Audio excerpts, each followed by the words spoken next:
Ya, Assalamualaikum warahmatullahi wabarakatuh. Jumpa lagi dengan saya Muhammad Ali Hasan di channel Guru Garis Lucu. Jangan lupa kalian yang menyimak video ini di like and share serta subscribe untuk menambah kegiatan yang ada di dalam channel ini. Oke, kita lanjut saja. Dari 3 video tadi sudah dijelaskan butir-butir sila Pancasila yang ke-1, kedua, dan ketiga. Nah, sekarang adalah sila keempat butir-butir Pancasila. Yang di sila ketiga itu ada 7 butir, sedangkan yang ke sila keempat ada 7 butir juga, yang dimana sila keempat itu adalah lambang kepala banteng yang berbunyi kerakyatan yang dipimpin oleh hikmat kebijaksanaan dalam permusyawaratan perwakilan. Ya, langsung saja dijelaskan di dalam sila keempat butir pertama adalah yang harus dilakukan, ataupun sila keempat butir Pancasila yang pertama adalah sebagai warga negara dan warga masyarakat, setiap manusia Indonesia mempunyai kedudukan, hak, dan kewajiban yang sama. Ini sama-sama persis dengan sila yang kedua, tapi berbedanya ini sudah warga negara, bukan individu lagi. Kita lanjut.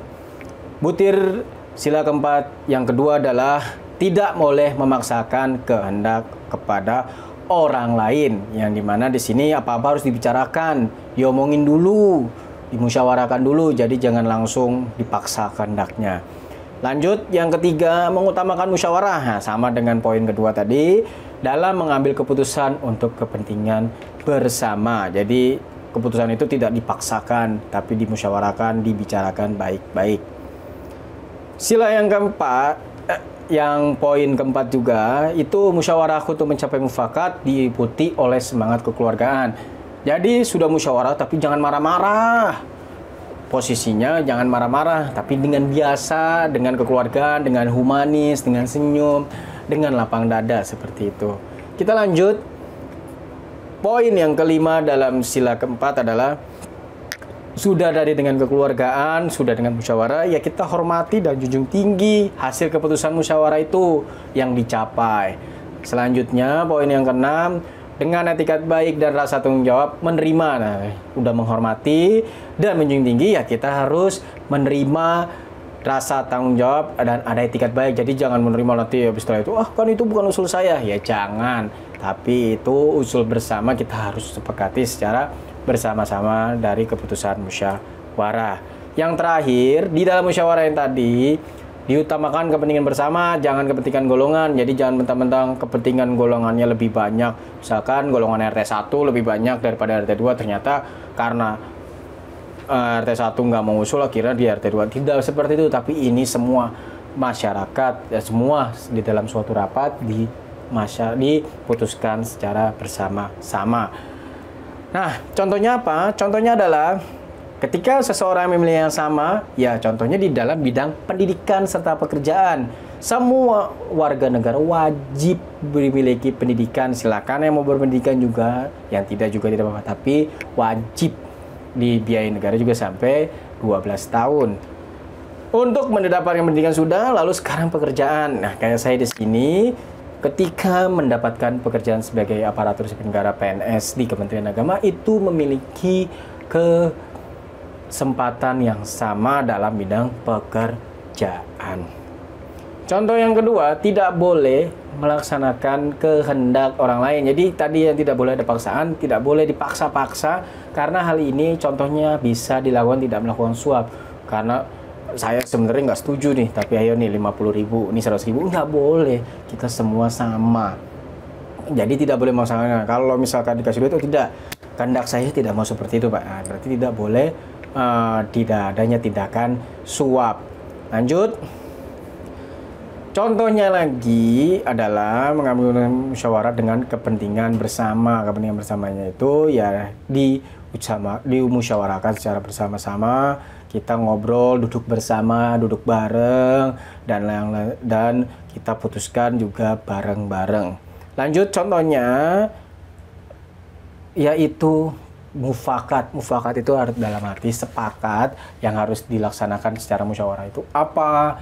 Di dalam rapat misalkan tadi yang rapat RT 1 RT 2 tidak hanya kepentingan satu orang saja. Nah, bisa jadi di MPR, DPR pun harus juga dilandasi mufakat, kata sepakat, musyawarah di atas kepentingan bersama dari kepentingan pribadi. Nah, jadi biasanya lo dalam DPR itu tidak boleh kita juga sama, kita DPR harus mencontohkan juga tidak boleh cekcok dalam rapat, apalagi kita juga sebagai rakyat kecil. Nah, sehingga tidak adanya semangat kekeluargaan dan musyawarah tidak boleh ada di dalam sila keempat dalam butir Pancasila contohnya. Lanjut. Contohnya menerima keputusan atau hasil akhir yang diambil musyawarah mungkin berbeda pendapat dari kita, itu contohnya udah pasti dari zaman kita SD sampai sekarang pun kita selalu menerima pendapat orang kalau misalnya berbeda pendapat dalam musyawarah. Lanjut, contoh dengan kita dari rasa tanggung jawab tadi, kebutir yang rasa tanggung jawab itu. Jadi setelah keputusan itu dari hasil musyawarah, ya kita terima dengan ikhlas hati, harus menjalankan keputusan itu walaupun itu bukan keputusan dari diri kita. Lanjut, misalkan di dalam kepentingan bersama harus, misalkan kita bawa atas nama RT 1 tadi, tidak boleh kita harus membawa kepentingan semua RW kalau misalnya di lingkungan RW. Tapi kalau dalam lingkungan DPR ya harus atas nama semua rakyat. Jadi bukan hanya anggota DPR dari parpol ini, parpol itu, bukan. Tapi harus kepentingan rakyat pada umumnya yang harus dilandasi di dalam sila keempat. Contohnya di butir Pancasila itu. Selanjutnya, hati yang bersih ketika menerima musyawarah tadi. Akal sehat. Jadi jangan-jangan kita nggak terima, kita main pukul-pukulan, langsung kita berkata kasar. Jangan, itu tidak mencontohkan butir di dalam Pancasila.